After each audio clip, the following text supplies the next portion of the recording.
Bueno, creo que la mayoría de personas que están acá son de la UNILA, como dijo Chris, entonces seguramente ya conocen Directo Poesía.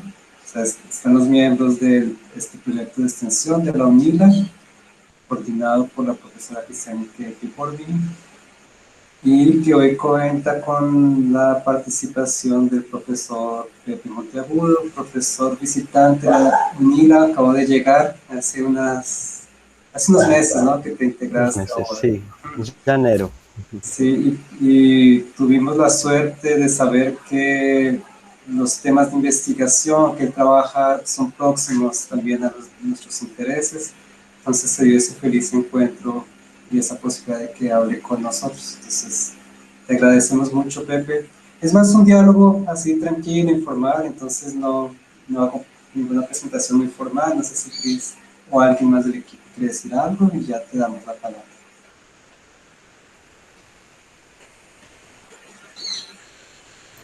Sí, sí, apenas agradecer a Pepe por la oportunidad de nos acercarnos ahora y conocer a tu trabajo y aceptar esta invitación.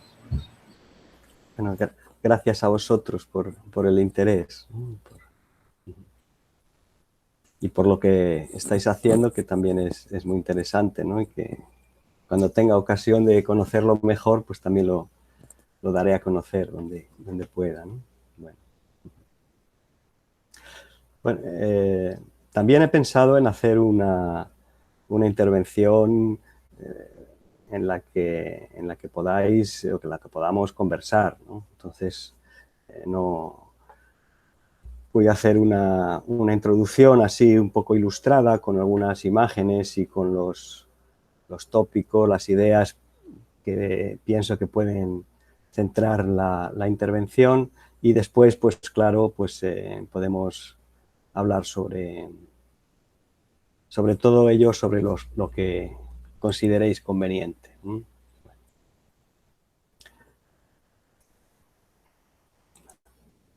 Voy a hacer esta presentación un poco con imágenes. Bueno, ahora veis, ¿no? Sí que da para... Sí, se ve bien. Se ve bien, ¿no? Vale, muy bien. Bueno, pues este es el título que le he puesto porque esto de escrituras carcelarias es el término que allí se ha consolidado, ¿no? Como para referirse a las prácticas de escritura en las cárceles, ¿no? En las prisiones, ¿no? Será el asunto al que iré aproximándome, ¿no? Aunque voy a ir viendo primero el contexto general en el que surgen los estudios sociales sobre cultura escrita, que es donde he podido desarrollar mis tareas de investigación y de conservación de este tipo de escrituras. Lo he centrado en la península ibérica porque, aunque es una iniciativa que surgió en España, enseguida algunos compañeros de Portugal se unieron, ¿no? Entonces, bueno, pues las iniciativas, aunque el núcleo está en la Universidad de Alcalá, cerca de Madrid, pues la red, esta que veis ahí con ese logotipo, es una iniciativa que incorpora investigadores y centros en los que se trabaja con este tipo de escrituras de España y Portugal. En Portugal no hay muchos, pero sí son importantes, sobre todo, bueno, una iniciativa que hay en la Universidad de Lisboa, ¿no? Que es más histórica y lingüística, y que ha desarrollado un proyecto muy importante de recuperación de escrituras judiciales, que muchas eran producidas en los centros de prisión y que se encontraban en procesos judiciales históricos, ¿no? Entonces, esa recuperación en archivos de documentos que había como prueba, ¿no? Cartas, libelos, panfletos, pues lo han se ha transcrito. Bueno, es un proyecto a nivel europeo de gran envergadura en el que han participado investigadores también españoles, ¿no?, de nuestro seminario. Bueno, quería hacer un recorrido un poco histórico, es decir, de dónde viene esto, ¿no?, esta, digamos, nueva disciplina de historia social de la cultura escrita. Y esto arranca en los años, a partir de los años 70, 90, con el auge de sobre todo de la historia cultural, ¿no? La historia cultural de Roger Chartier, de Carlo Ginzburg, de Peter Barke, Robert Danton, son sobre todo, bueno, pues los grandes exponentes que han influido sobre ello, ¿no? Porque hasta ese momento había tradiciones de investigación sobre la escritura, ¿no?, la historia de la escritura, sus formas, los orígenes, este tipo de cosas. La lectura también era un campo de investigación más o menos autónomo, la alfabetización, la historia del libro, la historia de las bibliotecas, y por esos años confluyen, ¿no?, se interrelacionan y ven que no pueden, pues, avanzar unas sin las otras, ¿no?, porque, bueno, los libros son producto de la edición, que a saber depende de la lectura. Quiere decir, la cultura escrita, literacy, en los estudios sobre literacy en inglés, pues se conforman por esa época como estudios que son ya interdisciplinares, ya se van, aunque digamos los historiadores tienen un peso fundamental, pero que se extiende a otras disciplinas, ¿no? Junto a la historia cultural, también la paleografía, que es una ciencia auxiliar que, bueno, despunta un poco como quiere salir, ¿no?, de los convencionamientos positivistas, ¿no?, que regían su disciplina, y ese estudio de las escrituras antiguas se extiende a las escrituras modernas y bueno, sobre todo hay un paleógrafo italiano, ¿no?, Armando Petrucci, que es, digamos, el fundador, ¿no?, el que, a partir de una ciencia que no es propiamente una historia, pues reivindica ese papel de la historia de la escritura y, digamos, salta de lo que son las formas, ¿no?, lo que está escrito, a, bueno, pues por qué, quién, para qué y los condicionamientos sociales, ¿no? Entonces, en estos son dos libros muy influyentes. Armando Petrucci no ha sido traducido al portugués todavía, ha sido muy traducido a otras lenguas, ¿no?, al francés, al español. En español lo está traduciendo, bueno, está la ciencia de la escritura, que es del Fondo de Cultura Económica, y la editorial Ampersand en Argentina está publicando varias de sus obras muy importantes, ¿no? Tiene una historia, por ejemplo, de las cartas, ¿no?, que es pues la mejor, ¿no?, lo mejor que hay sobre la historia de la correspondencia en el mundo occidental, ¿no? Ese de la escritura, ideología y representación, pues fue una obra muy influyente, fue de sus primeros trabajos. Y la ciencia de la escritura, que es una obrita muy pequeñita, que el subtítulo es Primera lección de paleografía.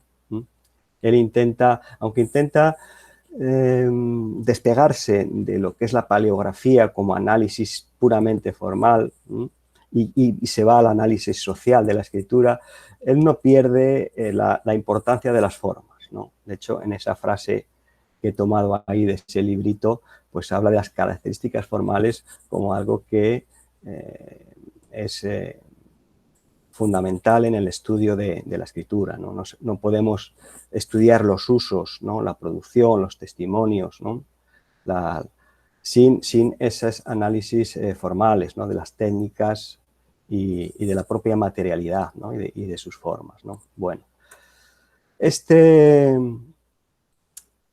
paleógrafo, ¿no?, historiador, ¿no?, de lo que es la escritura y conformador, fue conocido, bueno, pues en España por otro otro paleógrafo, otro, bueno, practicante de esto, que ya bien joven, ¿no? En el año, creo que fue en el año 89, pues participó en Italia de un seminario en Roma y descubrió un poco aquello y fue el que lo puso en España. No era el único, ¿no? Porque yo, por ejemplo, que estudiaba en Salamanca, yo estaba en el departamento de literatura española y latinoamericana y un profesor con el que empecé a trabajar, pues me propuso trabajar con historia del libro, con historia del libro en las bibliotecas, que entonces, bueno, pues no sé por qué motivo estaba en el currículum de la historia de la literatura y bueno, fue un poco mi entrar. Me dio un libro de Petrucci sobre la historia del libro y después ya, bueno, pues conocí a Antonio Castillo Gómez, que es el que, bueno, más ha trabajado sobre y sobre la historia de la cultura escrita y, digamos, la ha llevado a un terreno más social, ¿no? De hecho, él habla de historia social de la cultura escrita como una disciplina que tiene, bueno, la que lleva trabajando mucho tiempo, ha publicado un montón de libros, ¿no? Ese fragmento he tomado de una de sus compilaciones en la Casa Velázquez, en España. Y este otro libro de la conquista del alfabeto, también es un libro de hace años y que llevó el estudio, digamos, de la cultura escrita de una forma más interclasista, ¿no? más abarcadora, a la atención en las clases populares, ¿no? Esto, bueno, pues son trabajos de las actas de un congreso que fue en el 99, que fue, bueno, cuando yo también empecé a conocer esto y me fui trabajando, ¿no? Mano a mano con Antonio Castillo, que entonces empezaba en la universidad y reunió en torno así a un equipo que ha trabajado en esto y que sigue trabajando, ¿no? Bueno, junto a esta cuestión más, digamos, contexto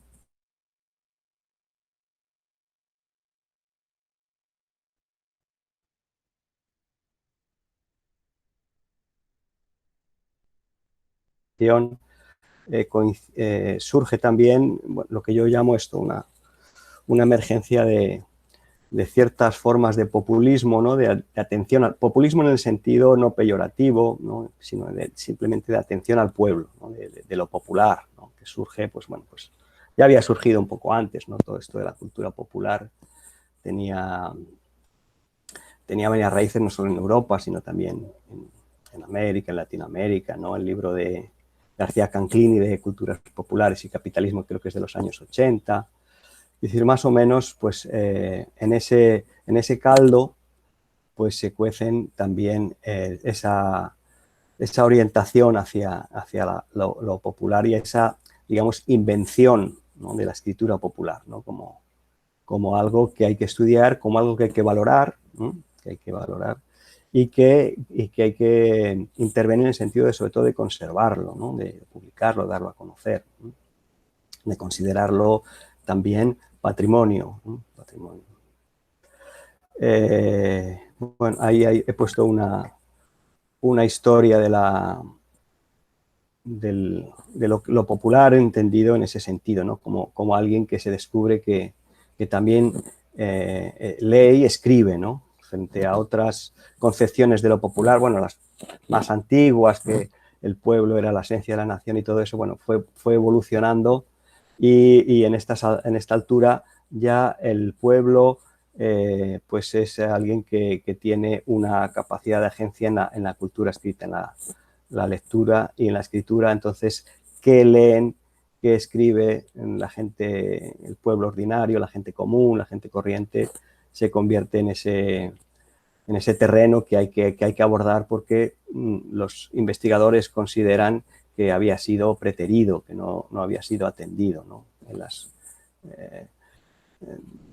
muchas declaraciones, ¿no? En los prólogos de las obras, en las declaraciones de intenciones, está siempre decir, hay que llenar ese vacío, ¿no? Hay que ocupar ese terreno, ¿no? Hay que hacer justicia con lo que las personas corrientes han escrito a lo largo de la historia y bueno, nadie se ha perdido porque nadie se ha preocupado de ello, ¿no? Entonces, bueno, sobre todo en esa obra de la conquista del alfabeto, en Martin Lyons, que es un investigador australiano también que tiene, se ha traducido también al español por Ampersand, y también tiene esa voluntad de recuperación, ¿no? de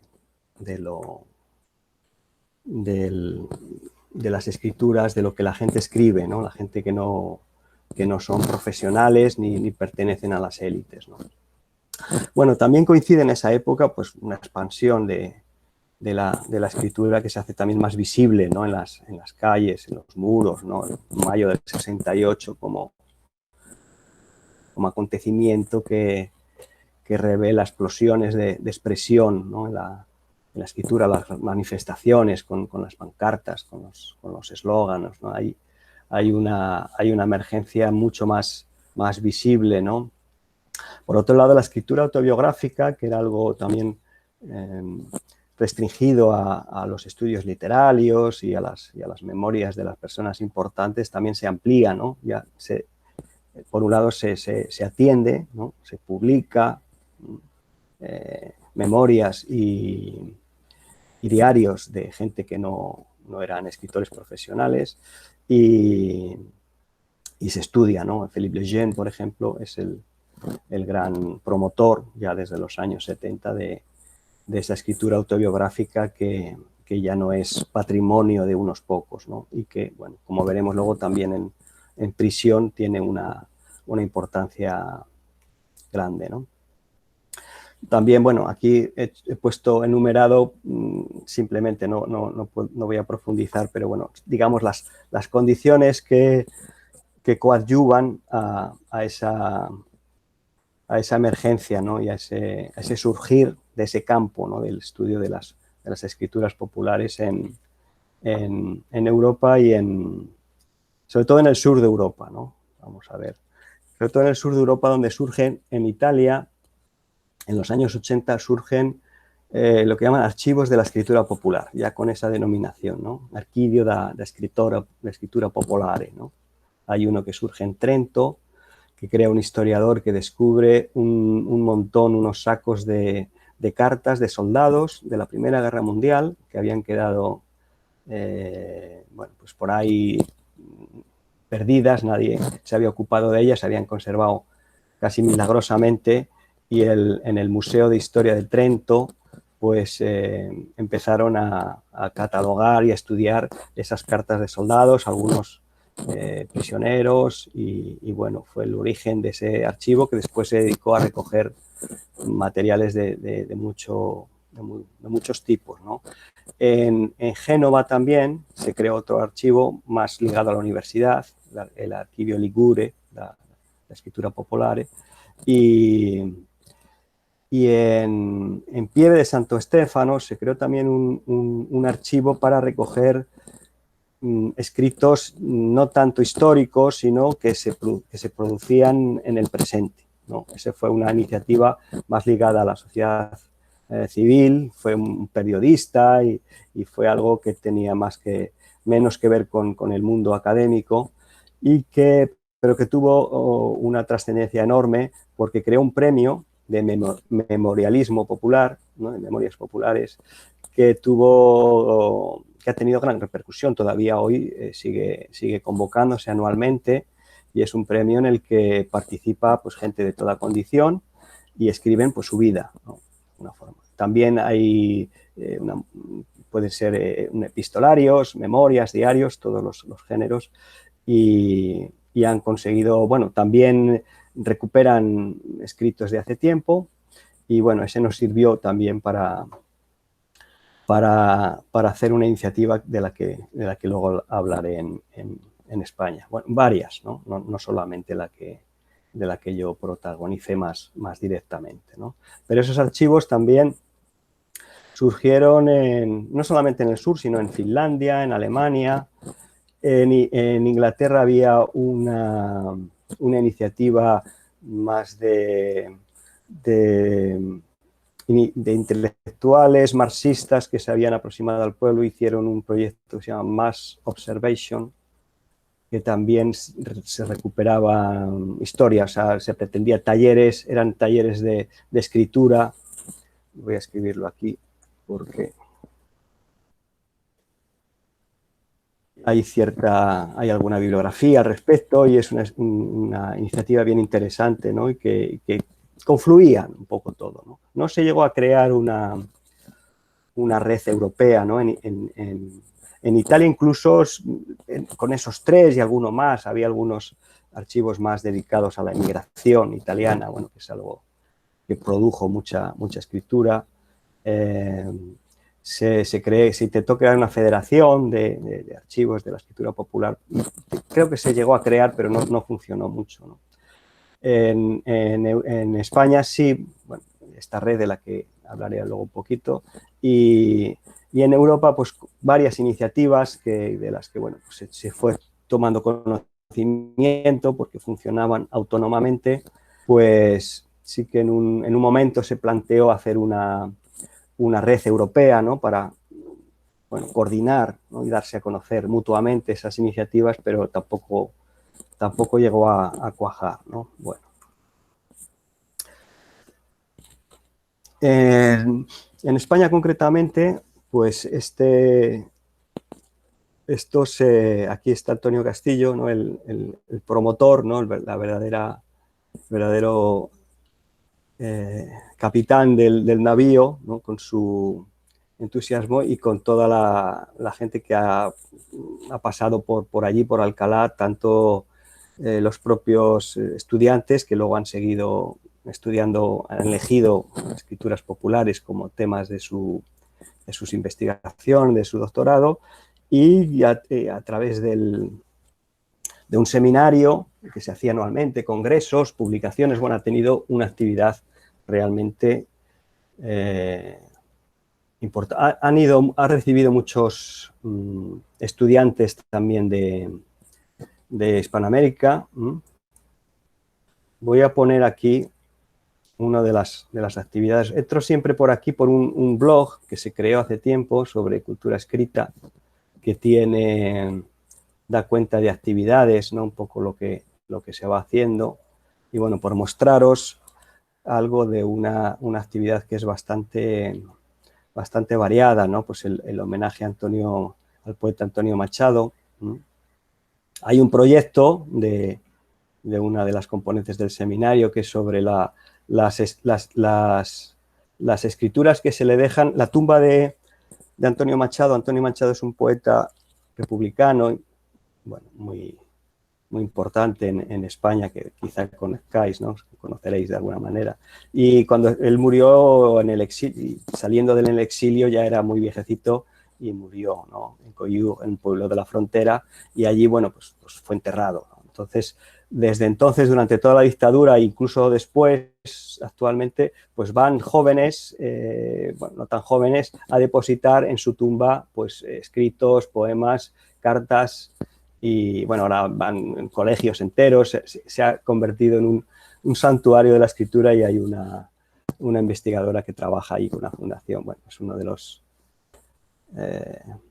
trabajos. Bueno, hay unas sesiones del seminario, como veis, si lo veis, bueno, en los márgenes de la historia, cultura escrita y subalternidad. Hay esa opción, ¿no? Frente a otros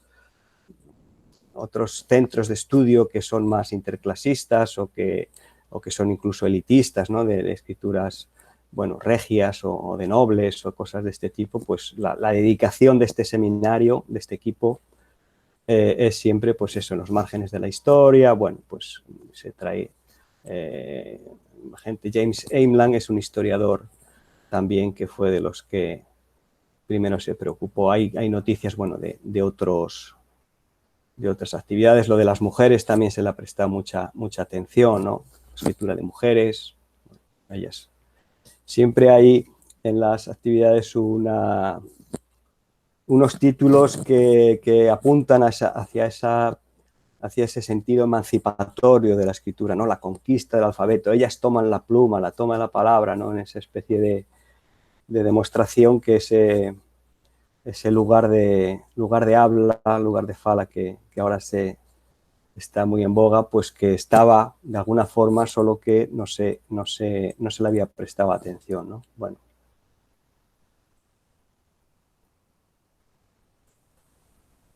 Esta es la página web del propio seminario, ¿no? Que ya tiene como frontispicio una frase de Armando Petrucci, ¿no? Que es el patriarca un poco de todos esos estudios, ¿no? Falleció hace un par de años, lamentablemente, y realmente, bueno, pues Antonio Castillo es digamos, el gran petrucciano, aunque él también bueno, tiene muy buena relación y ha tomado mucho de Chartier, ¿no? Podría decirse que Roger Chartier y Armando Petrucci son los dos padrinos, pero Armando Petrucci de una forma más directa, ¿no? Bueno, aquí dice eso: cada época y cada sociedad pueden ser mejor conocidas y valoradas a partir del uso que hacen de la escritura, ¿no? Del modo que se provee la distribución y la capacidad de escribir. Ver un poco cómo la desigualdad social es algo que puede ser percibido y estudiado en la distribución, ¿no? Quién escribe, quién, cómo y todo este tipo de cosas. Bueno, aquí viendo ayer hay un nuevo proyecto de investigación, ¿no? Prácticamente los proyectos de investigación se han encadenado desde el año 2004, que creo que fue el primero. Yo participé en los primeros, luego ya por otras cuestiones no he podido, pero van todo en cuanto a eso: escrituras al margen, escrituras populares, escrituras a veces que están, escrituras expuestas, ¿no? Bueno, aquí veis tanto la huella del populismo en el Vox Populi, ¿no? En las escrituras del margen, como bueno, aquí esta letra seguro que no la podéis leer, ¿no? Aquí viene un esquemita, no sé si lo podéis ver aquí, que define escrituras al margen, lo equipara a escrituras populares. Tiene como objetivo las escrituras ordinarias, escrituras cotidianas, ¿no? También son formas de denominarla. Los productos no librarios, efímeros, también, bueno, pues en esa historia material de la imprenta, la edición, se ha dado protagonismo a panfletos, pliegos de cordel, ese tipo de cosas. Los sujetos que se denominan subalterno, bueno, clases populares, mujeres, infancia, ahí, bueno, es un poco problemático. Y algunos conceptos que serían, digamos, las categorías teóricas con las que trabajan, que vienen también mucho de Roger Chartier, aquello de prácticas, discursos y representaciones, ¿no? Que son bueno, aquí han puesto lo de estrategias, algo más de Certeau, y el concepto ese de apropiación es algo que les orienta bastante en el estudio de estas escrituras, ¿no? Ver cómo la gente del pueblo, la gente común, se apropia de prácticas, de géneros, de estilos que en principio no son propios de su cultura popular, pero que hacen, ¿no? Bueno, pues siguiendo la línea más de la historia cultural, ¿no? De estos conceptos. Bueno, pues aquí ahí vemos que en los ejes también, bueno, pues se preocupan por la conservación, no solamente por el estudio, ¿no? Recuperar ese tipo de diarios, correspondencia, memoria, cuadernos, incluso cuadernos escolares, todo esto, bueno, pues que hay que conservarlo, ¿no? Y esa conservación, pues se incluye en los proyectos de investigación, que son proyectos financiados, ¿no? Con el Ministerio, ¿no? Estrategias de visibilidad y difusión y incluso de musealización, ¿no? De crear cosas, bueno, pues más o menos. En el equipo hay alguien también de Chile, bueno, también hay alguna, no mucho porque, bueno, los proyectos de investigación requieren vínculo con la universidad y hay algunos requerimientos burocráticos que impiden que esa internacionalización se manifieste, ¿no? Pero realmente, por ejemplo, en los congresos y en los seminarios participan personas de muchos lugares, ¿no? Y de Brasil también hay muchísima gente que va, sobre todo de historia de la educación, más de las áreas de la educación y de la historia, ¿no? Algo, un poco también de lingüística, de arte, ¿no? También bueno, esto es más o menos. El grupo LEA, junto al seminario, se creó este grupo también por, bueno, requerimientos de reconocimiento y tal. Bueno, es más o menos lo mismo. Si veis grupo LEA, que es el lectura, escritura y alfabetización, bueno, pues es digamos, otra marca de la casa y que retoma el nombre de una colección que había en la editorial Gedisa de Argentina, que la dirigía Ferreiro, ¿no? que bueno, pues fue la que también dio a conocer en Hispanoamérica muchas cuestiones de estos y ese estudio interdisciplinar de la escritura. Bueno, y esto de la red, que fue una iniciativa que pusimos en marcha en 2004, ¿no? Antonio y otros, los que trabajaban con él, Verónica sobre todo, que era la alumna ya profesora que trabajaba más intensamente con estas, y junto a, bueno, pues otros investigadores que ya, bueno, estábamos formando un grupo y lo que intentamos fue hacer confluir investigadores, personas que nos interesaba de una forma más académica el investigar este tipo de materiales y personas que estaban preocupándose por su conservación, ¿no? En museos o en archivos que decían, oh, estos materiales, mira, pues estamos recogiendo, hemos encontrado en lugares, en pues, casas destruidas o en mercadillos, se recuperaban a veces, oh, pues, qué interesantes estos materiales. Bueno, pues en esta iniciativa pues podíamos. Normalmente muchos investigadores acabábamos creando una especie de archivo, ¿no? En la universidad o yo estaba en una asociación, bueno, pues para recoger ese tipo de escritos, ¿no? Y entonces, bueno, todo estaba bastante mezclado, ¿no? Entonces, aunque en los miembros hay una separación entre investigadores y lo que se llaman centros, pues en la práctica, pues bueno, pues hay bastante mezcla, ¿no? En ese sentido, ¿no?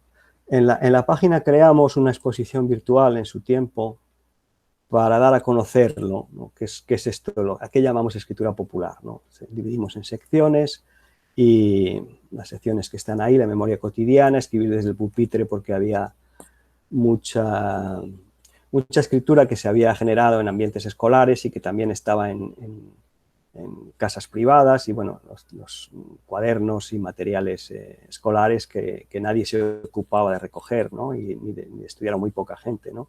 En el hogar, bueno, con estos títulos más o menos, pues bueno, se va explicando aquí esa tipología y luego pues en cada...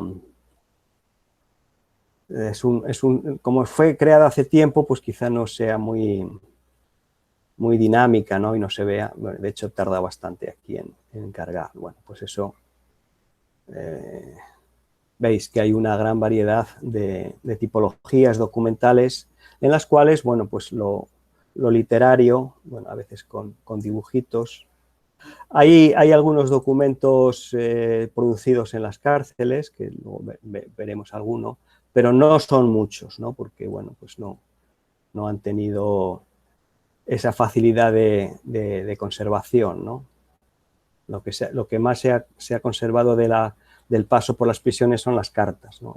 Algún diario, pero bueno, en los archivos, la forma de llegar estos documentos a los centros pues es por donaciones o por depósito de sus propietarios, porque lo conservan familiares que lo han heredado de sus abuelos, de sus tíos, ¿no? Y entonces es una forma, bueno, pues que muchos de ellos acaban destruyéndose porque no tienen un valor así estético ni son grandes obras. Y bueno, ese tratamiento archivístico que se les cataloga como si fueran documentos, ¿no? En la Universidad de Alcalá, por ejemplo, se transcriben, se hacen actividades didácticas con ellos, bueno, se intenta hacer una historia que sea inclusiva, ¿no? Es decir, bueno, pues cómo vivía la gente en el franquismo, cómo vivía en la República, pues a través de estos documentos, ¿no? De las cartas, esta es una carta, bueno, pues, autobiografías, memorias, recibos, libros de cuentas, es una tipología también que es poco narrativa, es un poco opaca, pero que da mucha información sobre, bueno, pues el consumo o la producción que tenían en las familias, por ejemplo, de campesinos, ¿no? en que cómo usaban el dinero, ese tipo de cosas, pues estaban. Bueno, no voy a seguir más con esto. Continuamos con la presentación porque también me estoy yendo un poquito de tiempo. Bueno. Vamos a ver la relación que tiene dentro de esto las escrituras carcelarias, ese concepto de escrituras carcelarias que estaría encuadrado en lo de las escrituras populares, ¿no? Dentro de lo que sería cultura escrita, ¿no? Cultura escrita entendería los productos como, bueno, que con relación a las personas y a la sociedad en las que circulaban, ¿no? y se conservaban y se leían, ¿no? Dentro de esas escrituras populares, bueno, pues hay un apartado así que se llama escrituras carcelarias, ¿no? Que tiene que ver, bueno, pues con esa expansión que hubo entre los siglos XIX y XX, sobre todo con las movilizaciones masivas que hicieron que mucha gente que antes no escribía, ni siquiera sabía, bueno, pues también por el acceso a la escolarización, pues fueran capaces de escribir y lo hicieran por necesidad, ¿no? Porque iban al frente con la Primera Guerra Mundial, sobre todo en Europa, y las emigraciones masivas también, sobre todo a América, ¿no? Que hizo que, bueno, pues personas, era la forma de comunicarse y tenían que escribirse, ¿no? Por otro lado, se concibía la reclusión, ¿no? Se utiliza esa palabra más abarcadora, como otro de los fenómenos que hacía que gente que no escribía normalmente, pues que se viera obligada también, ¿no? A escribir, ¿no? Se empezó, y de hecho se relacionaban tres tipos de centros de reclusión, ¿no? Las reclusiones religiosas, ¿no? Porque las autobiografías que escribían las monjas de clausura, ¿no? Las religiosas, eran unas autobiografías escritas por obligación, ¿no? Eran los confesores que les pedían, bueno, que escribieran sus conversiones, sus visiones, a veces la Inquisición, en fin, era una escritura que en cualquier caso no era espontánea, ¿no? Era una escritura en la que la institución que los confinaba le imponía un determinado tipo de formas y de contenidos, ¿no? También los centros de reclusión de enfermos mentales, ¿no? Los manicomios, compartían esa circunstancia y las cárceles. Entonces, centros de prisión, manicomios y conventos, bueno, confluían en ese concepto de escritura recluida, ¿no? En la que, bueno, pues sobresalían los géneros, estos bueno, los diarios, ¿no? Las memorias, las cartas y, en el caso de las cárceles y de esto, los graffiti, ¿no? La escritura en las paredes de la cárcel, que a veces era lo único que se podía, ¿no? Sin embargo, desde estas corrientes de la cultura escrita, la escritura literaria, la creación literaria, no ha recibido atención, ¿no? Es verdad, lógicamente, bueno, pues muchos escritos, muchos presos, ¿no? Muchas personas en reclusión, pues escribían por ser antes ya practicantes de algún tipo de escritura estética, literaria, o por aprender en la propia cárcel, ¿no? Hay bueno, pues algunos ejemplos, pero en esta corriente pues no se ha atendido esa, ¿no? Se entiende que la escritura literaria es diferente de la escritura popular. No sé por qué, ¿no? Bueno, estoy ahora dándole un poco vueltas a la situación, pero es verdad que en estos casos pues no La escritura literaria no se ha atendido, se ha atendido los diarios, las memorias, y las cartas y los graffiti, ¿no? Bueno, también la situación carcelaria en España, sobre todo, se ha entendido como un centro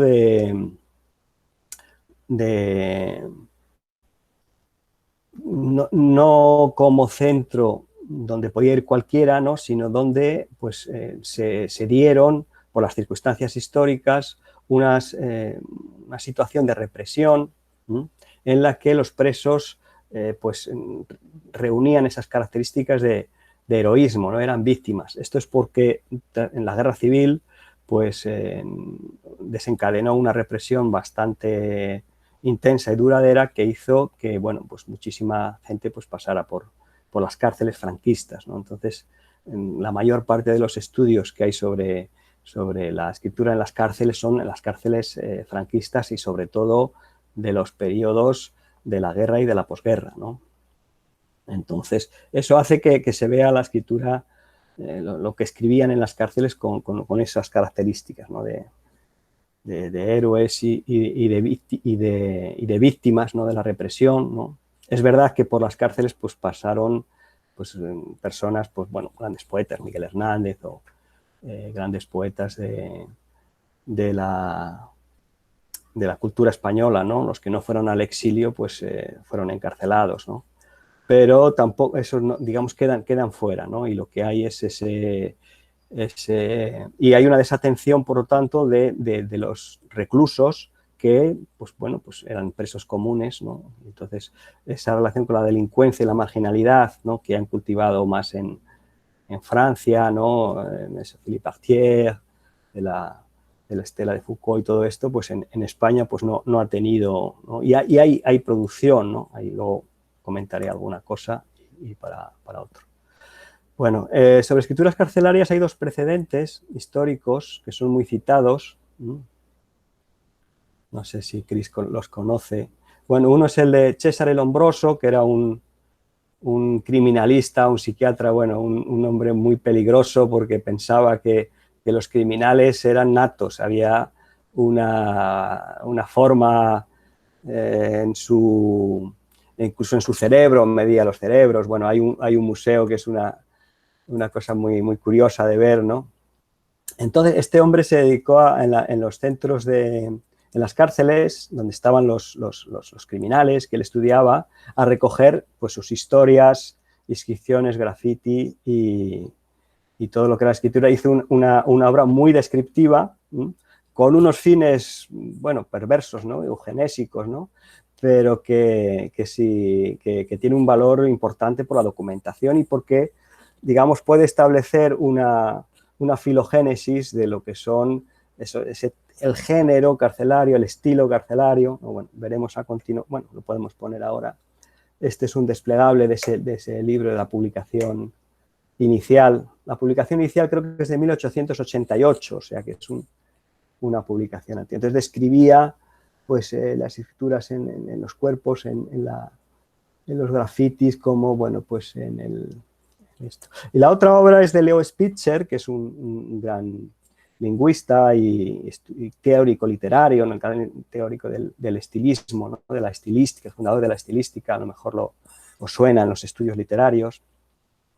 Y este gran teórico en la Primera Guerra Mundial trabajó en la censura postal, creo que fue en Austria o así. Entonces, donde filtraban las cartas de los prisioneros de guerra italianos, pues él las estudió, ¿no? Las recopiló. ¿Qué es esto? El estilo. Entonces aplicó sus teorías de estilística a escritos populares que eran de prisioneros que eran semianalfabetos, ¿no?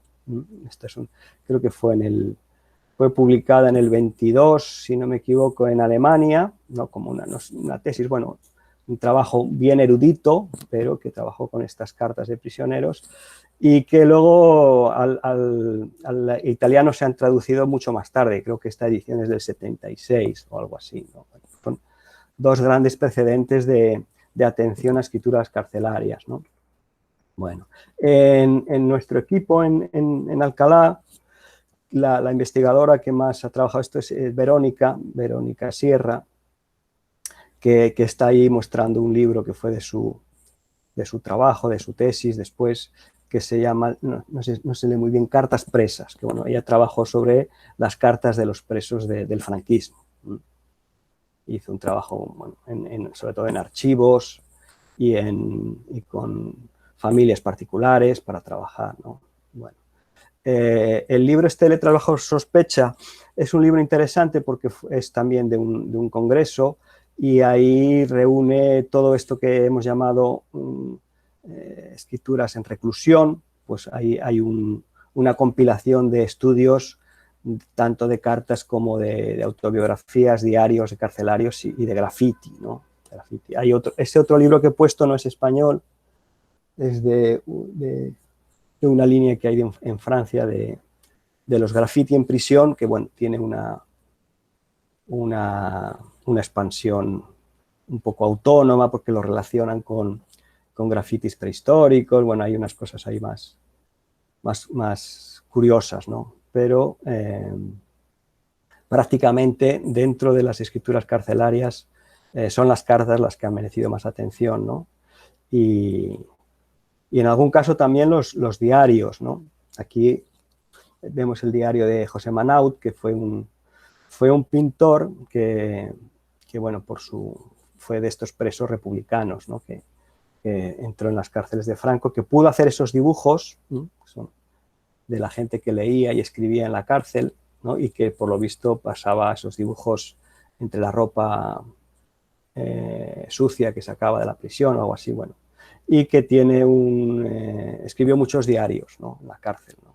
Diarios interesantes sobre la vida en la cárcel. Estos están en la Universidad Carlos III de Madrid, en la que se ha encargado de digitalizarlos, ¿no? y de ponerlos a disposición. Ahí hay una edición también, bueno, pues los diarios de la cárcel también, ¿no? Y hay otras iniciativas que han tenido lugar últimamente que tienen que ver con el desplazamiento, o sea, con los propios lugares, ¿no? Como la cárcel como lugar, ¿no?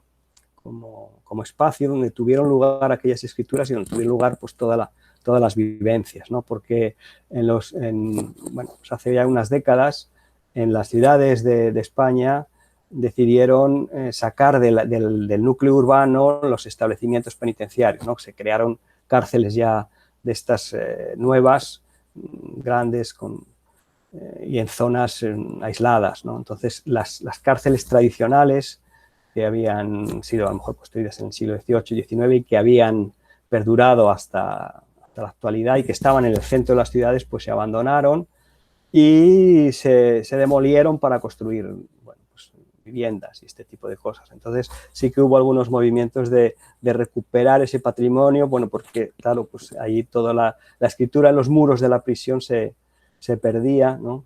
En Madrid había una cárcel, Carabanchel, que era muy importante, y hubo un equipo de antropólogos que hicieron una labor de recuperación previa, luego se destruyó, pero bueno, por lo menos documentar lo que había, y hay un documental, bueno, ese tipo de recuperaciones de lo que son los lugares, que tiene que ver, bueno, pues con otra tradición, ¿no? Y en los archivos particulares, como en el archivo nuestro de la escritura popular, pues hemos conseguido, pues bueno, cartas que en el nuestro teníamos también de algún escritor, algún erudito, algunas memorias. Y que está aquí a la derecha, bueno, no se puede leer nada, es lo que llaman una carta en capilla, ¿no? Que son unas cartas que dejaban escribir a los presos condenados a muerte para despedirse de sus familiares, ¿no? Que son unas cartas realmente, bueno, estremecedoras, ¿no? Porque, bueno, habla a sus hijos, a sus nietos, ¿no?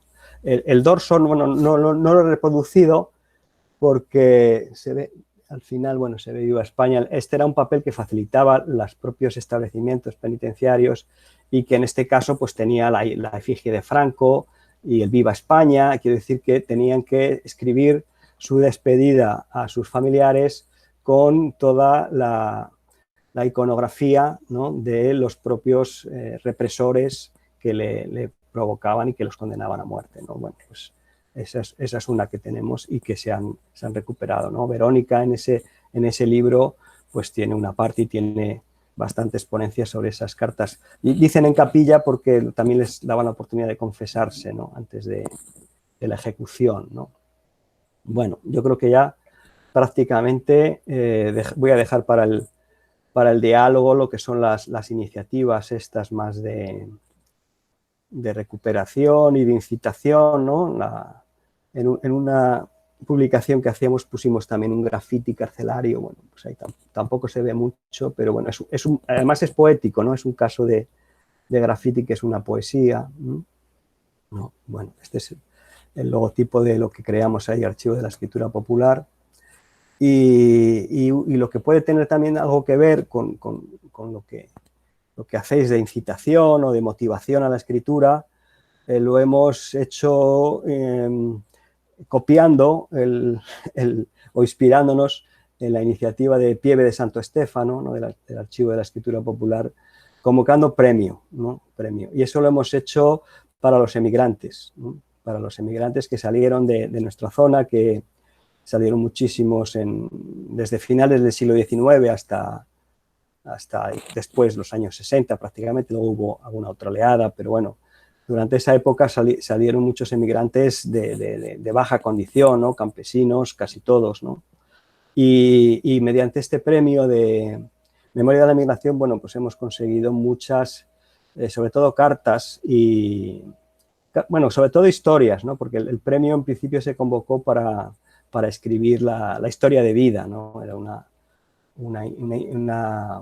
provocación de una autobiografía, ¿no? Entonces, bueno, pues ahí sí que se han conseguido muchas historias de vida, algunas realmente, bueno, estremecedoras también, ¿no?, de lo que pasaron la gente, ¿no?, que ha venido a contribuir a los estudios de la inmigración, ¿no?, que siempre, por la limitación de las fuentes tradicionales que tienen los historiadores, que son las listas de embarque o las propias autobiografías de los emigrantes que han tenido éxito, pues bueno, pues hemos conseguido historias de gente humilde, gente a la que le fue bastante mal, ¿no? Y bueno, estas cartas son unas que llegaron a mí, bueno, pues de una correspondencia con Argentina, y que, bueno, pude hacer mi tesis doctoral a partir de esa correspondencia, ¿no?, que era una correspondencia de mujeres, ¿no?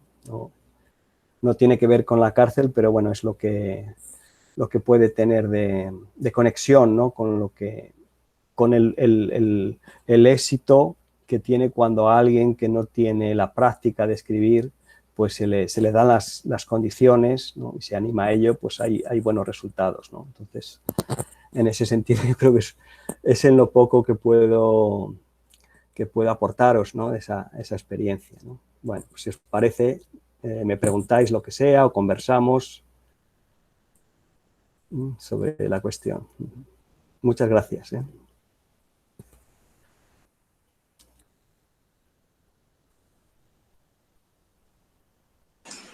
Bueno, muchas gracias a ti, muy interesante la exposición. Tal vez antes de preguntar, le doy la palabra a nuestro público externo también, que vino hoy, de los estudiantes, si quieren primero preguntar o hacer comentarios.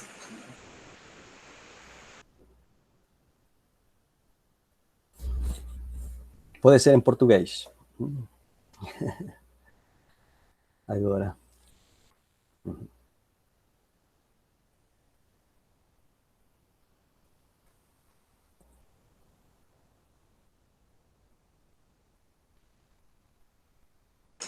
Olivia, si quieres igual puedes comentar mientras los otros se van animando también. Bueno, buenos días. Es que quería escucharles a los estudiantes, las estudiantes, ¿no?, de UNILA, pero siempre hablamos los profesores al final. Pero anímense porque es muy interesante. Muchas gracias, Pepe, por la exposición. Es muy interesante este trabajo, estas páginas, el archivo, o sea, vamos a consultar, ¿no? Y entonces quería hacerte una pregunta sobre lo que comentaste, ¿no? Al final de tu trabajo y de tu tesis, ¿cómo ven entonces esta posibilidad de que el cambio en el género, vamos a decir, en la escritura, esto puede llevar a cambios sociales? ¿Y cómo es que se da eso? O sea, no sé si hay algún estudio que evalúe cómo es que esta apropiación de la escritura por los sectores populares puede cambiar la sociedad, porque en América Latina también hay una cuestión de los movimientos sociales, ¿no? Con la redemocratización de los países que trabajaron con esa cuestión de la escritura, pero como profesores de la universidad también vemos que hay también estas fuerzas, ¿no? En la escritura de nuestros estudiantes, así como en las escuelas. Entonces, ese papel también cuando uno escribe en la institución, lo que es cuando un niño ingresa en la institución o cuando los estudiantes tienen que también apropiarse de esta escritura académica. Entonces, ¿y cómo es que estos sectores populares pueden cambiar la sociedad por medio de esa apropiación de la escritura? O sea, ¿cuál sería esa fuerza de la escritura? Y si es que ya hay estudios sobre esto, ¿no? Y este es todo un rollo, ¿no? Para nosotros profesores, así como... y es conflictivo también, es interesante. Entonces, eso, o sea, pero no trabajo con esa cuestión de la cárcel, ¿no? Pero así, mi pregunta es esta. Gracias. Gracias, Lidia. Bueno, es una pregunta de mucho alcance, ¿no? Es algo un poco... porque apunta a un problema fundamental y, de hecho, en mis investigaciones y en mi propia tesis me encontré con esa paradoja, ¿no? De ver que, por un lado, el ejercicio de la escritura supone el acceso a una tecnología, ¿no? Esa tecnología del intelecto que decía Yagudi, ¿no? Es decir, bueno, cognitivamente y socialmente escribir o no escribir pues, es fundamental. O sea, el no escribir te lleva pues, bueno, pues al margen, ¿no? Al no leer te lleva, y en las sociedades contemporáneas, a un ejercicio muy limitado de la ciudadanía y de los derechos humanos, ¿no? Entonces, bueno, en ese sentido, pues hay que y en muchas circunstancias, bueno, pues es un motivo de militancia necesario, ¿no? Pues sobre todo eso, la lucha contra el alfabetismo y contra la exclusión social por ese motivo, ¿no? Entonces, incluso en otras sociedades, ¿no? O sea, se ha estudiado, bueno, pues que sin eso, pues sin esa escritura, ¿no? Aunque se ha acusado a los defensores de la introducción de la escuela y de la escritura, bueno, pues un poco de colonizadores y de logocéntricos, grafocéntricos, ese tipo de cosas, y aunque se ha querido valorizar los saberes orales y este tipo de conocimientos ajenos a la cultura escrita o, bueno, paralelos de alguna manera, pues bueno, la realidad es que sin esas competencias, pues es muy difícil el ejercicio, pues eso, incluso pues de la expresión personal, ¿no? Porque incluso las personas que han podido dar cuenta de su vida sin escribir, pues ha sido por medio de mediadores, ¿no? Los antropólogos o los sociólogos que han ido a entrevistarles y han hecho las historias de vida clásicas, ¿no? En sociología, en antropología, ¿no? De indígenas, de analfabetos, pero que dependían, ¿no? En el caso de Rigoberta Menchú, por ejemplo, es paradigmático en el sentido de alguien en el que su discurso, bueno, pues tiene... es apropiado pues, por la editorial, por los mediadores y todo este tipo de cosas, ¿no? Entonces eso es fundamental. Pero, por otro lado, ese optimismo, ¿no? que es propio de mis compañeros en Alcalá, ¿no? de pensar en ese efecto emancipador y liberador de la escritura, pues en la realidad se ve que tampoco es tan fácil, ¿no? Y que hay muchos problemas, ¿no? No basta con poder escribir, no basta con tener esa posibilidad, ¿no? Incluso esa posibilidad de ser escuchado, de ser leído, pues para mejorar sus condiciones o para una vida con un poco más de poder, ¿no? Incluso pues para salir de los márgenes y este tipo de cosas, ¿no?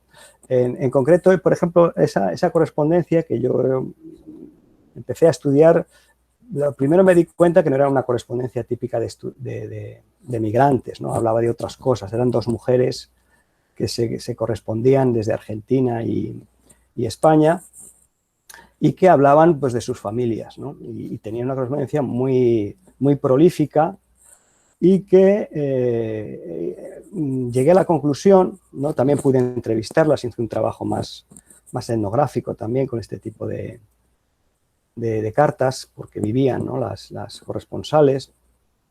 Me di cuenta de que el ejercicio de la escritura para estas mujeres era un ejercicio de servidumbre. Ellas escribían por necesidad de la familia, eran las que se encargaban de poner en contacto pues, las ramas familiares que se habían dispersado en Argentina y las que se habían también dispersado, ¿no? Porque en España también se habían... entonces, la mujer que depositó ese epistolario, ¿no? Que me lo confió, pues tenía las cartas y tenía la copia de las cartas que enviaba, ¿no? Que es algo, bueno, pues típico de escrituras institucionales o de personas importantes que hagan eso, la minuta, la copia de lo que escriben, ¿no? Las clases populares es muy raro que se haga una copia de lo que se escribe, pero lo hacía porque tenía que dar cuenta a sus familiares. O sea, para ella la escritura era una esclavitud y lo fue durante, bueno, todavía vive y bueno, es un caso que he podido estudiar más detenidamente en el que la escritura no solamente no era una liberación, sino que era una tarea pues servil, ¿no? Algún sociólogo Laïr en Francia, bueno, pues también relacionaba estas escrituras domésticas y que se confían a las mujeres, ¿no? Se confían a las mujeres, pero por ese sentido también de reclusión doméstica y de hacer las tareas que no son gratas, ¿no? Bueno, pues allí en Francia sí que ha habido ese problema, lo han abordado de forma más directa. Y voy a ponerlo aquí si queréis junto a...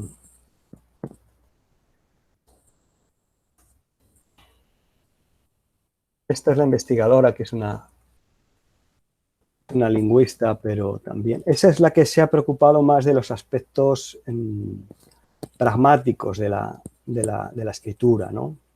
Beatriz Frankel es una investigadora de primer orden, la podía haber mencionado entre los influyentes, lo que pasa es que, bueno, nuestro grupo se ha afiliado más a la línea italiana, ¿no? Más de la paleografía, y Beatriz Frankel tiene un trabajo extraordinario sobre la firma, ¿no? El poder de la génesis de la firma, ¿no? Y un artículo, ¿no? Ce que signer veut dire, que es ¿Qué hacemos cuando firmamos, ¿no?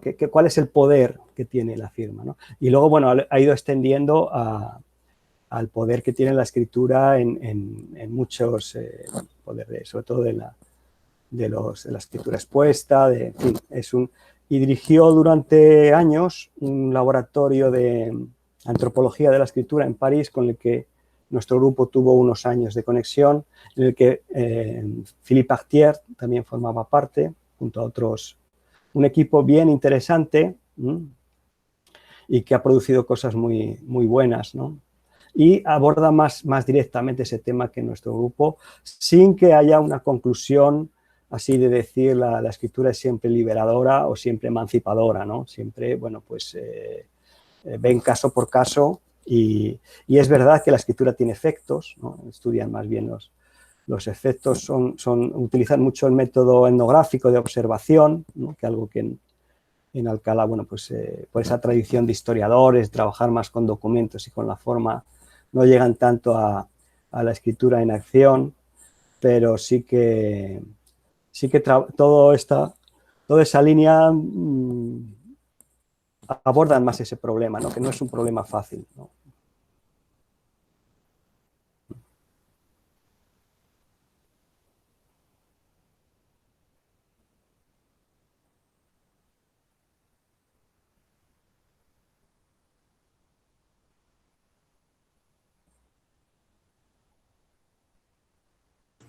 Me parece que en algún momento alguien levantó la manito ahí durante la charla. O si fue por casualidad.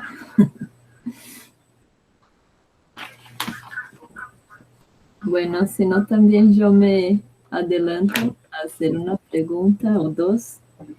Y primeramente agradecerle muchísimo por la charla y por todo el cuadro que nos mostraste de los estudios de historia de la escritura y cómo es interesante para nosotros entender este mapa desde de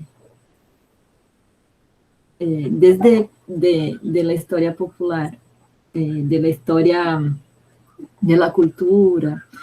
Y bueno, porque nosotros hemos caminado desde una práctica en las cárceles, pero a veces nos falta esta perspectiva más amplia y para nosotros es muy interesante este diálogo. Entonces, te agradezco muchísimo y ahí le hago algunas preguntas de cosas que me llamaron la atención. Primeramente, que pensé en algún momento cómo, nos vamos dando cuenta de este proceso, un poco por la pregunta que hizo Ligia, que también es una pregunta que me hago como maestra frecuentemente, como profesora frecuentemente, y de esta cuestión de cómo este proceso de letramento, vamos a decir, un letramento académico que acompañamos los estudiantes en la universidad, es complejísimo, es muy... Y algunas veces conversamos sobre eso en nuestro grupo, cuando apareció la cuestión de una especie de traición que a veces se siente cuando se ingresa a la universidad, de traición, porque incorporas a un lenguaje y a una forma de expresión que es distinta de la de tu barrio, de tu familia. Entonces, ¿cómo es un conflictivo también eso? Y eso también nos pasa, eso se despertó desde una discusión que leemos en un libro que hablaba a partir de este conflicto, de una oficina, de un taller en la cárcel. Entonces, esa es una cuestión que sigue y me parece interesante porque también se piensa a veces como los conflictos que despiertan a quién accede a un universo, a un lenguaje de una escritura académica, como si fuera una ascensión, pero muchas veces no se ve como cuando se produce eso también hay un cambio en lo que se entiende por el letramento o por la escritura. Entonces, eso es una cosa que me parece muy interesante de ver cómo se producen esos conflictos, pero cómo se producen también transformaciones en los dos polos, en el polo de la escritura de la academia, no apenas en quien accede a él. Y eso es un poco una reflexión así, poco caótica, pero que hemos, repercutió en algunas discusiones que hicimos. Y otra cosa también que me pareció interesante, cuando apuntaste, bueno, ¿cuáles son las escrituras de la cárcel que normalmente se evalúa como en el campo de investigación? Y ahí apuntaste que en España se dio poca atención a los que serían los escritos de los llamados presos comunes, que no son los presos políticos. Y eso también me parece una discusión interesante, porque acá, bueno, en Latinoamérica también se produce ese proceso, un poco se evalúa mucho lo que bueno, también porque es un trabajo necesario, entenderlo, es un trabajo de memoria de nuestro pasado reciente dictatorial, y las cartas de presos políticos de este periodo, bueno, es una fuente sumamente importante. Pero de otra parte también a veces notamos que otras memorias de la cárcel demoran a llegar como un factor de interés entre los estudiosos. Y desde ahí también hoy se podría hacer una pregunta sobre la propia división, o cómo se podría nombrar, bueno, lo que son los presos comunes. Bueno, si hoy los perciben, si hay un movimiento que los lleva masivamente a la cárcel, bueno, ¿será que eso no es una cuestión política también? Entonces, ¿por qué bueno, entonces también una cuestión que hemos planteado en nuestros encuentros.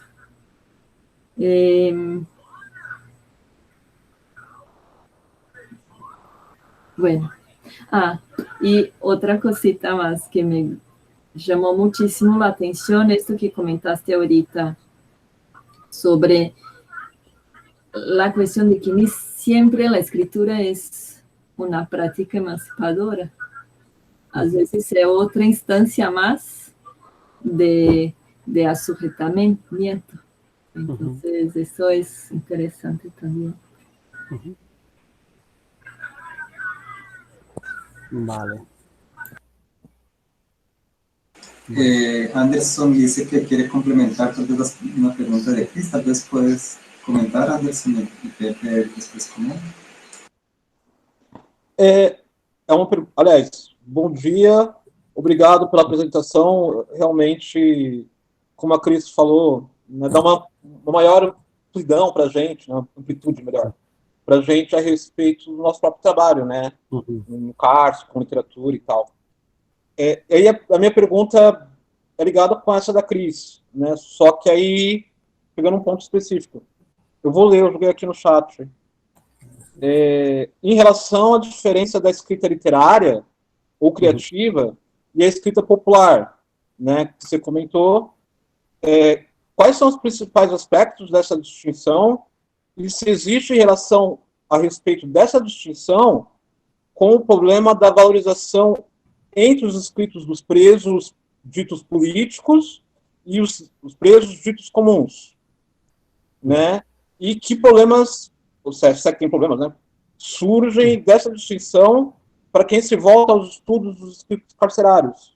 Eu não sei se ficou claro o que eu falei, mas está escrito aqui. Sim, está escrito. Obrigado. Muito obrigado, Anderson. Sim, sim, sim. Bom, não, começando a Cris comentava, tem um fundo que pode ajudar a explicar que é um problema cultural da escrita, não? Por isso, esse conceito de cultura escrita, ao levar a questão das práticas de escrita e leitura para uma perspectiva mais antropológica, mais ver como uma cultura, ajuda a ver alguns problemas, não? Um problema por exemplo, isso da diferença entre a escrita cotidiana, a escrita corriqueira do cotidiano e a escrita acadêmica, não? E como isso, nas universidades vemos esse problema que tem muitos alunos que eles acham que não escrevem, ou acham que não leem, mas realmente leem e escrevem, só que leem e escrevem outras coisas bom, rejeitam de algum jeito umas práticas que são, às vezes, até contraditórias, não? Isso tem uma pesquisadora aqui no Brasil, que Andrea estudou muito isso, não? Os problemas das classes populares, das mulheres, não? A investigação doutoral dela foi sobre os problemas das mulheres já fez, antes tinha feito fizeram um trabalho sobre a escrita dos role-players, não? Os jogadores de rol, que também uma cultura, uma subcultura assim, parece alheia à escrita, mas tem um relacionamento com a leitura escrita muito maciço, e que parece como impermeável. Então, muitos problemas para integrar é simplesmente ver como, digamos, as valorizações que se fazem a esses produtos e a essas práticas têm que ser mudados de algum jeito para você fala uma palavra muito importante que é traição, não? Como os estudantes acham que traem seu grupo, sua classe, fazendo coisas que são próprias de outro ambiente cultural, não? Aqui no Rio tem essa diferença muito clara, não? A cultura do asfalto, a cultura do morro, por exemplo, não? A cultura dos pobres, a cultura dos... Então, na hora de integrar na universidade classes populares, tem que fazer um esforço muito grande para superar essas rejeições, não? E buscar essas coisas, esses vínculos, pontes, não? Que passam, por um lado, por isso que o Anderson fala também da valorização, dizer que o que eles escrevem também é importante. Só que às vezes se chegou a falar que isso pode substituir, não? Que a escrita popular pode substituir a escrita acadêmica, por exemplo, não? Que é um saber deles, que é a forma de expressar própria. Isso é uma forma também de condenar aos excluídos a ficarem excluídos, não? Porque realmente, se você não faz um TCC, por exemplo, se você não é capaz de... Não? Tem muitos estudantes, esta pesquisadora Andrea Pavão está estudando porque muitos estudantes abandonam, não? Um curso feito até o final, não? Quando os requerimentos de escrita acadêmica são poucos, não? Vão passando os cursos, chegam ao final, tem que fazer um TCC, aí não conseguem. Então, tem alunos até que fazem formatura, não? Porque é importante para a cultura fazer essa cerimônia da formatura, mas não conseguem fazer TCC ou plagiam, ou compram, não? Tem pessoas que fazem essa labor, não? Bom, esse é um problema também para resolver, e que havia, acho que, conhecer o problema etnograficamente, não? Observar quais são as práticas, as motivações, as valorizações, e depois intervir, não? De acordo com esses diagnósticos, não? Com essas etnografias, não? Quanto ao problema da escrita literária, acho que o problema um pouco de perspectiva, ou digamos de um academicocentrismo, quer dizer, os historiadores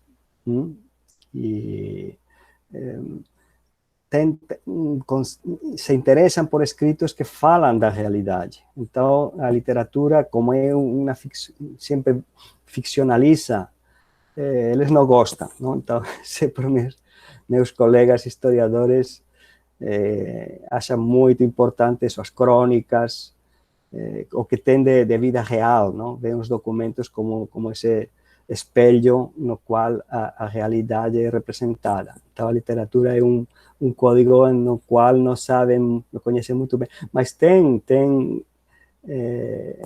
teóricos literários que valorizam mais isso, não? Mesmo para na coisa da imigração e das prisões, como essa ficção.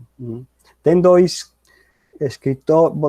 autores populares da Espanha que têm obras mais conhecidas. Em algum momento podemos falar deles, eu posso preparar uma exposição já mais monográfica, não? Que é um poeta que escrevia versos aí na prisão. Bom, tem em Hispanoamérica, tem, sobretudo depois acho que o Uruguai tem um monte de poetas que escreveram na repressão e tudo isso, não?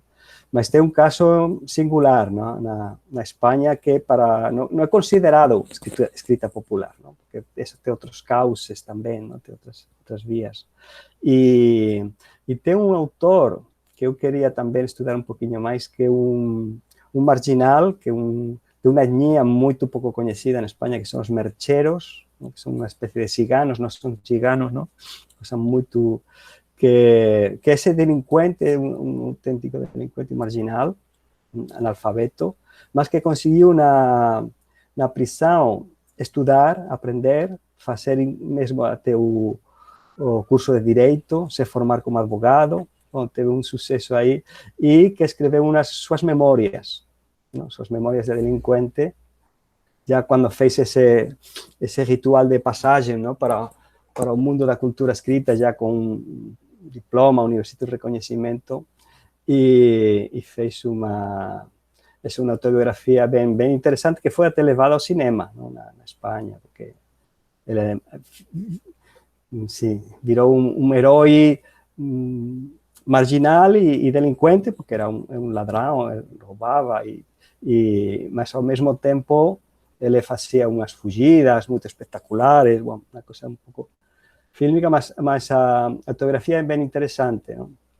E não é considerada, ninguém se preocupou um pouco desse, que também não é especificamente literário, mas esse âmbito marginal que depois, talvez por ter tido esse sucesso, não? Esse sucesso editorial e de filme, não?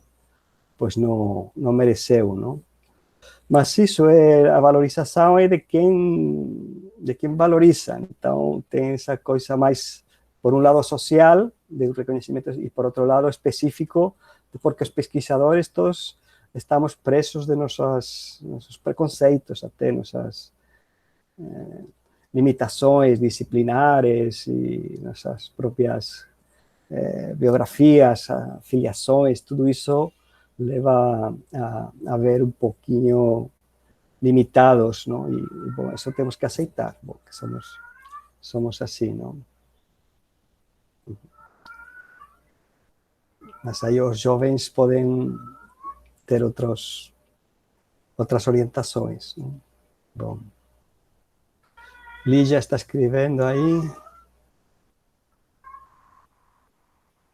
Escreve tudo, sim. Sí, y Jay quería saber el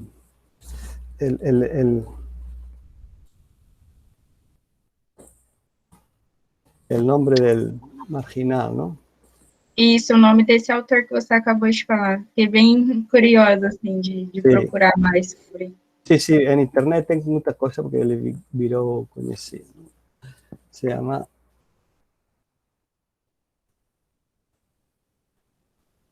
Sí.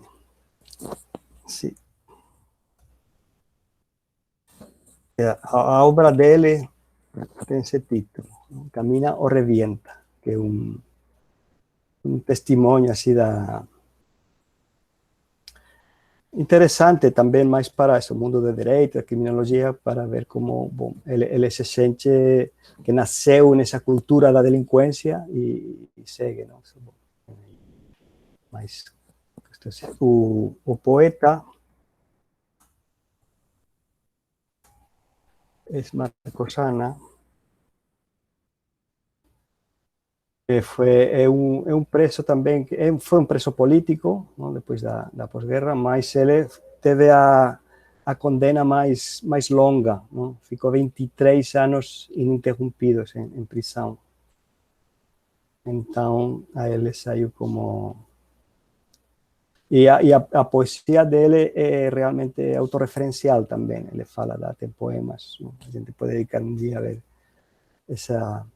Se, vamos, sobretudo por curiosidade pessoal também, para saber se tem um estilo, não? Umas características formais e de conteúdo que possam ser denominadas poesia da prisão, não? Eu tenho essa suspeita que tem alguma coisa aí, não? Bom, que é uma coisa também óbvia, se concebem os gêneros de discurso como assim, no, como Bakhtin, não? Como emanados de esferas de realidade, é óbvio que em situações semelhantes produzem formas e conteúdos semelhantes, não? Bom, Lucas está falando aqui. Como ele está?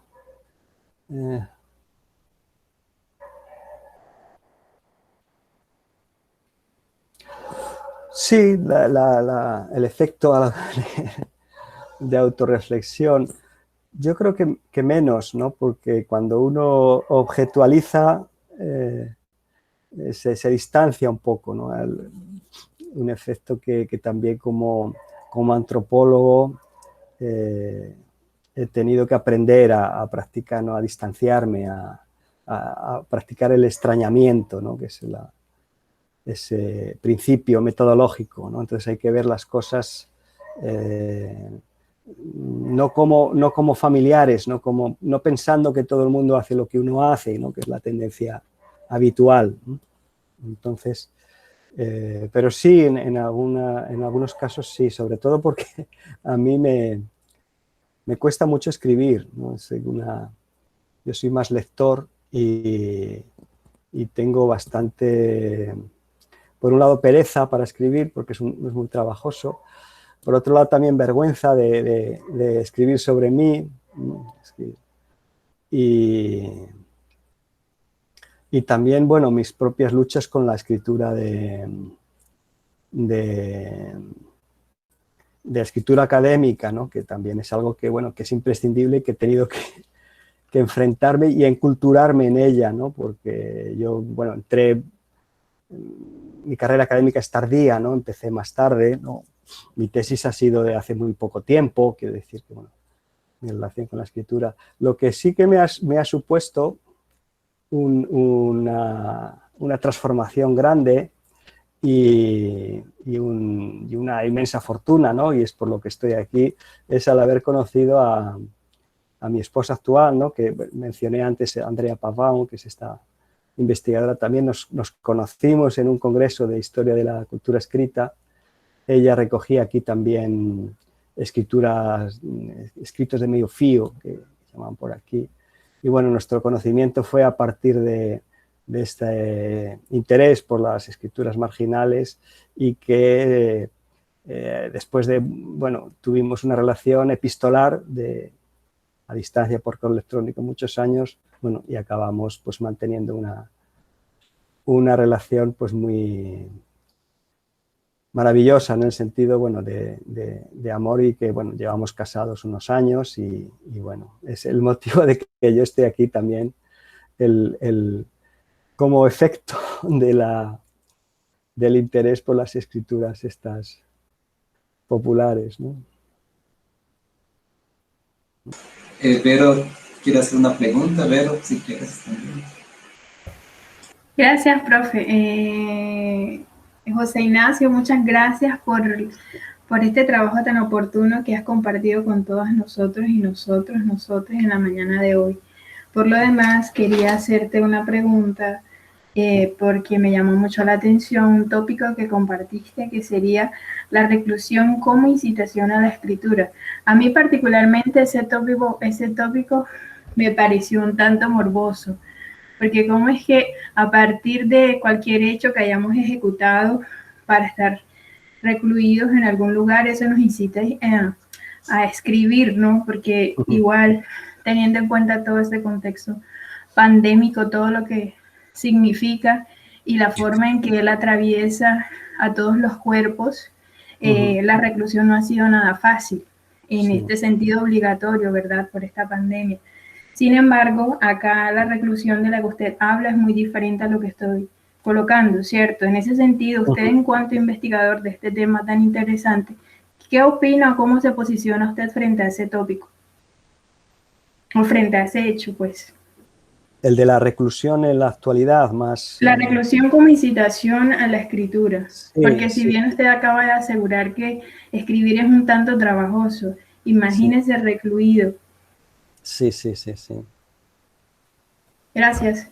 Sí, bueno, ahí casi es imprescindible la referencia a Foucault, ¿no? Y sobre todo con esa crítica que tú has hecho muy acertadamente de ver esa atracción del morbosa, ¿no? Un poquito hacia lo marginal, ¿no? Lo que Foucault, la vida de los hombres infames, ¿no? que denominaba, ¿no? Incluso Foucault publicó una autobiografía, una historia de vida, ¿no? Pierre Rivière, que era un asesino, un matricida, ¿no? Había matado a su... De hecho, el título es Yo, Pierre Rivière, que maté a mi madre, a no sé qué, degollé a mis hermanos. Quiero decir, que realmente él escribió como confesión.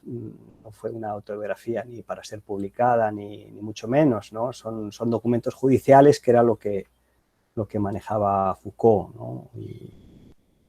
Y esa huella Foucaultiana pues sigue eso con Philippe Artier, que trabaja también con tipo de escritura de locos y de bueno, pues personas recluidas o ese tipo de cosas, ¿no?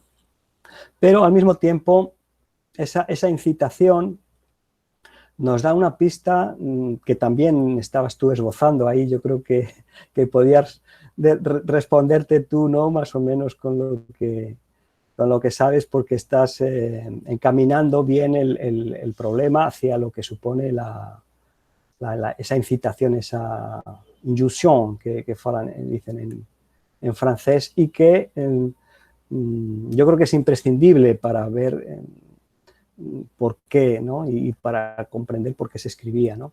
Ahora mismo ha habido una atención también con la reclusión en los domicilios particulares por la pandemia, como también hay, bueno, pues se escribe, ¿no? Ha habido una vuelta a la escritura más mediatizada por Internet, sobre todo, por las nuevas formas de comunicación, pero también por la escritura más tradicional de hacer un cartel y ponerlo a la ventana, por ejemplo, que había ahí con eslóganes, bueno, pues de agradecimiento a los sanitarios, de denuncia, de protesta, ese tipo de escritura condicionada por la situación de encerramiento, aunque sea algo un poco extraordinario, ¿no? En las casas individuales, también está siendo objeto, ¿no? En Alcalá han hecho un proyecto de investigación para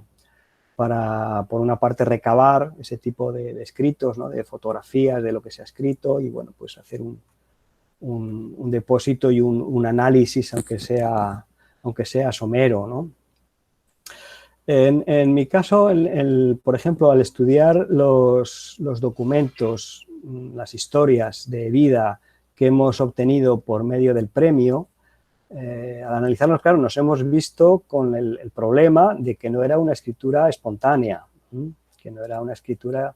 las personas que escribían para ganar el premio, ¿no? Que, bueno, al principio tenía una dotación económica importante sobre todo para países como Cuba, ¿no? Porque no sé si eran 1.000 euros o 2.000 euros, que eso pues en España pues no era una cantidad, pero eso en Cuba era un dineral. Entonces obtuvimos que prácticamente todos los emigrantes que provenían de nuestra región se pusieron a escribir porque, bueno, tenían un aliciente ahí extraordinario. Entonces, ¿qué qué influencia ejercía las expectativas que nosotros proyectábamos sobre los escritores, sobre ese tipo de escritura, pues es algo que estamos analizando, ¿no? Hay otro compañero en el archivo que hemos creado en Zamora, un archivo ya específico de migración, porque con estos premios se ha obtenido una cantidad no solamente de historias, sino de correspondencia de fotografías, audiovisuales, y hay un verdadero archivo de lo que son los emigrantes, de la memoria de los emigrantes, ¿no? Que bueno, por la crisis económica no ha podido culminar en la creación de un archivo museo, está en proyecto todavía, pero ese tipo de... Eso hay algunos investigadores en Francia, en Italia también hay una investigadora, ya lo pondremos aquí, que ha estudiado y tiene una monografía que es algo así como la que es italiana, escribe en francés.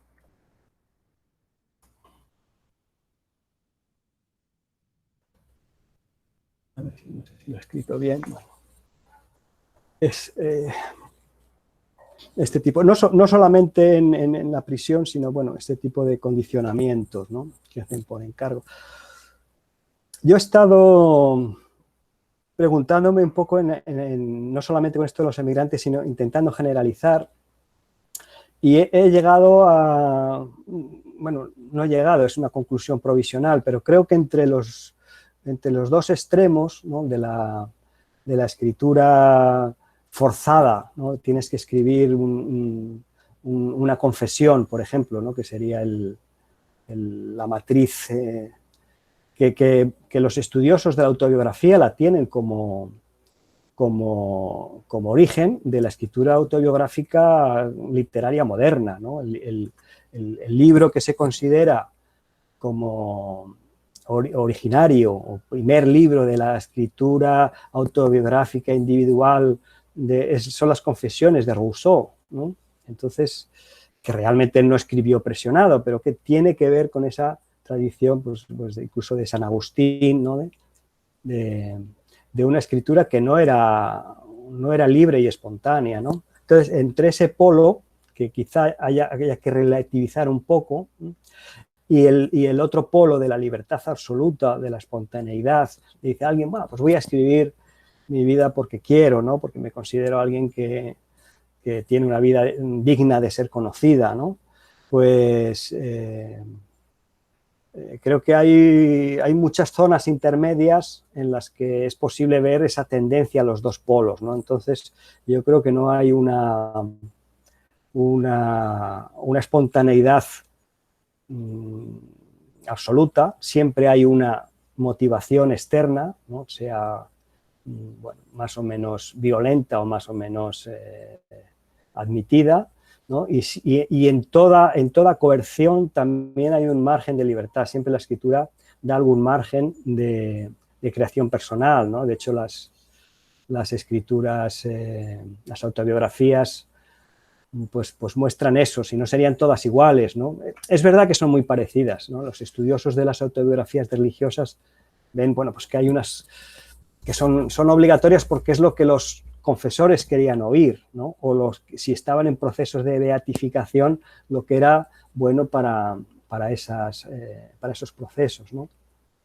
Pero siempre es en esos terrenos intermedios, ¿no? Donde se produce, ¿no? La escritura. En Italia también hubo un movimiento de promoción de escrituras de autobiografías de los trabajadores, promovido por el Partido Comunista, el PCI, que incitaba, ¿no? a sus militantes a escribir su vida de trabajadores, ¿no? También ahí fue un movimiento generador, pero que también, pues bueno, ahí eran autobiografías muy pensadas para dar un prestigio, pues, al movimiento sindical y a la militancia política, ¿no? Entonces, lo que hay que hacer es ver esos condicionamientos, ver los efectos y en ese juego Yo creo que eso es más interesante que el concepto de apropiación, ¿no? Ese concepto de apropiación de Chartier, yo creo que es menos y menos real, ¿no? Yo creo que ha hecho ese concepto de la escritura furtiva, ¿no? de Michel de Certeau, que habla, ¿no? del pueblo como que se va cogiendo cosas que no son... bueno, pues yo creo que lleva a una sobrecaracterización, ¿no? y a un dar demasiada importancia a la agencia, ¿no?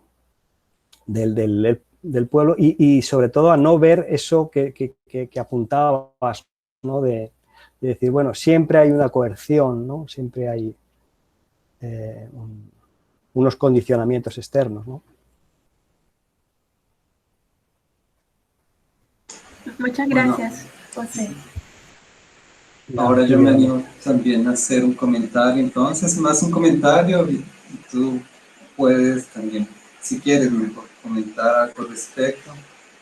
Bueno, primero retomo el agradecimiento porque nos das muchos materiales, además, mucha bibliografía, muchas referencias que yo no conocía personalmente, que nos va a ayudar a pensar, a reflexionar.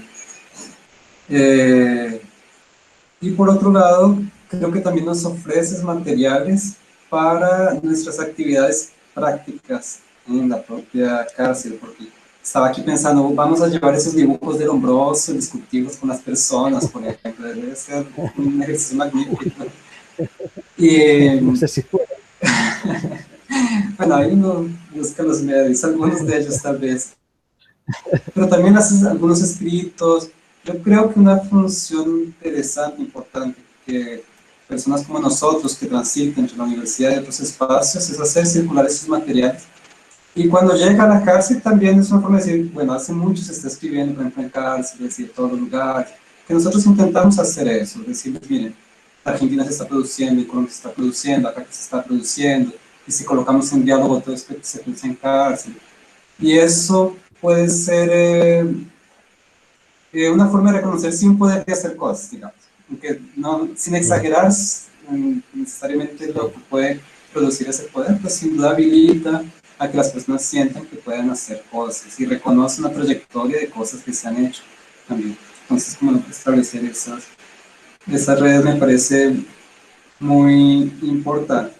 Por otro lado, volviendo a este problema de la división, de llamar el campo popular, que de hecho valoriza, y tú mencionas a los historiadores que valorizan más memoria, más lo que tradicionalmente se llama un documento, aunque también se podría discutir qué es un documento, que al mismo tiempo entonces lo valoriza como, es algo que también se ha hecho de testimonio en Hispanoamérica, como algunas personas, no todas, como contenidos, es lo que dice, pero justamente se dice que la forma de decirlo no es la mejor, no es acabado, no tiene un dominio de las técnicas, ¿sí?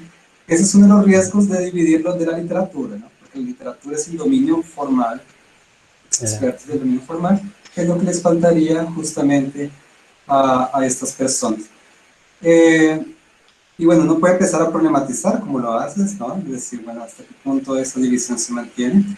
Y por otro lado, yo creo que la propia problematización se va a dar en la universidad porque esas valorizaciones de esos escritos que llamamos, o que se llama, digamos, se ha llamado académicamente populares, no se producen solo en la universidad. Yo creo que es muy importante que se produzca en la universidad. Pero al mismo tiempo, si pensamos en el caso de Brasil, uno ve que ellos tienen también su propio reconocimiento por otras vías. Entonces, Carolina, María de Jesús, reconocida, por ejemplo, por los Arauz, pero también por la mamá de Concepción Evaristo, que hoy es una gran escritora reconocida. Y la madre leía a Carolina y sentía que podría escribir porque Carolina escribía. Y después Concepción Evaristo sigue un poco el camino y hoy es una de las grandes escritoras reconocidas. Entonces, hay una serie también de circuitos, que no es solo la academia, y que la academia debe hacer parte un poco de ello, ¿no? O sea, yo creo que un poco la academia reconocerse como parte de sus circuitos. O François Segat, también la martiniqueña, que lee a Carolina en Francia, sin saber portugués, y empieza a escribir un libro para responder a Carolina. Entonces, Sí, sí, son sí. esos fenómenos, ¿no? Y lo que decía Cris también, por ejemplo, de pensar la escritura académica, que tú también te referiste a esa cuestión. O sea, si se da la sustitución, ¿no? Si, cuando el estudiante entra, debe solo adquirir lo que son las técnicas reconocidas como académicamente válidas y también los prejuicios de no hacerlo. O sea, que tú lo decías, bueno, si no lo hace, eso lo va a marginalizar. Digamos que, y uno sabe que en la práctica ocurre, o sea, ocurre tanto los que adoptan el discurso académico puramente y los que son marginalizados por no adoptarlos, pero quiero pensar que puede haber algo intermedio, que es un discurso académico, que es lo que decía, que es que va a cambiar también. Es decir, que el estudiante sí adopta algunas técnicas, al mismo tiempo resiste un poco, y ahí se va creando algo nuevo, ¿no? Y va surgiendo una transformación de lo que es el propio mundo académico en su relación con otros discursos. O sea, es una posible, es algo que ocurre también, ¿no? O sea, ocurren las tres cosas de alguna forma, no sé cómo lo ves. Sí.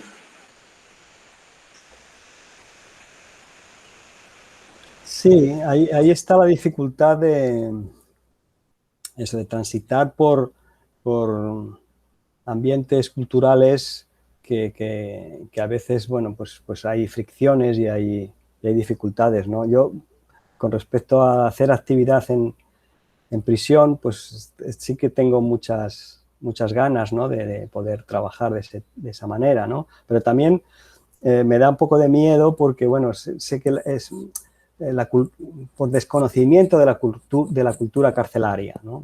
Sí, es verdad que en prisión se desarrolla una cultura muy específica, muy variable también, me imagino, ¿no? Y que me da, digamos, el miedo de no entender, de no ser capaz de conectar, ¿no?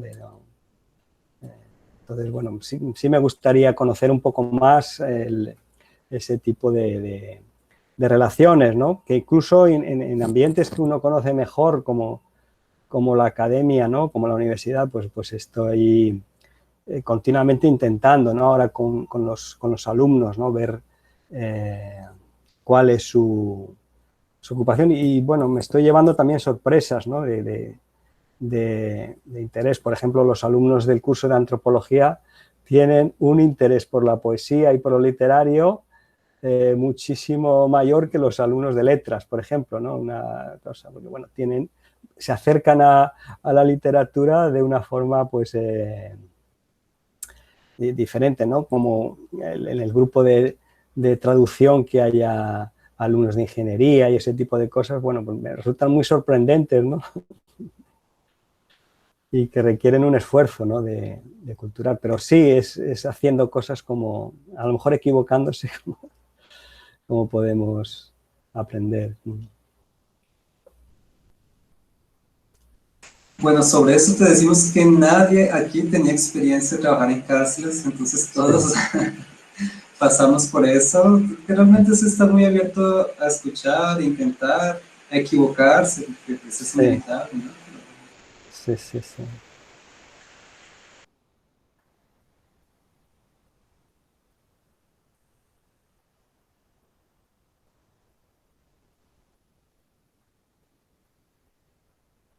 Sí. Me estaba acordando ahora de esa visión un poco heroica, ¿no? de la cárcel, la escritura. Hay una conocida aquí que está haciendo una investigación, bueno, son dos investigadoras, sobre las cartas escritas a Lula en la cárcel, ¿no? Que bueno, así es un trabajo bien interesante, ¿no? Porque se conservan todas en la fundación y bueno, el análisis que están haciendo es bien interesante. Han hecho también un trabajo de comparación con las cartas escritas a los políticos catalanes que han estado en prisión también con esta cosa de la independencia. Y es otra forma, claro, de ver la cárcel que no tiene que ver con la cultura carcelaria de los...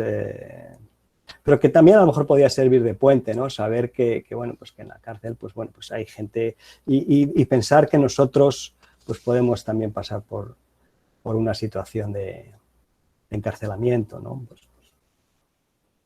normalidad.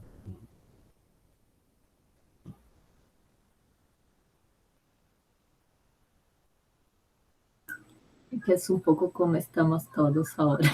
Un poco, estamos todos, no hay cómo comparar, pero estamos todos un poco encarcelados. Sí.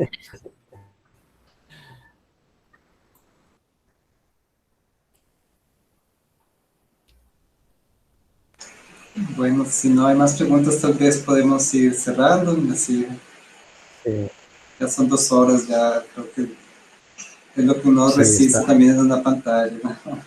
Sí, sí. Bueno, preguntas de nuestra parte, creo. Todos nosotros, nosotras, te agradecemos mucho. Fue muy, muy rico. Entonces nos dejas con muchas tareas para leer, muchas cosas para leer, para pensar, y esperamos poder continuar el diálogo contigo. Eso espero también, y que en el futuro lo hagamos presencialmente también. Bueno, ha sido un placer también para mí.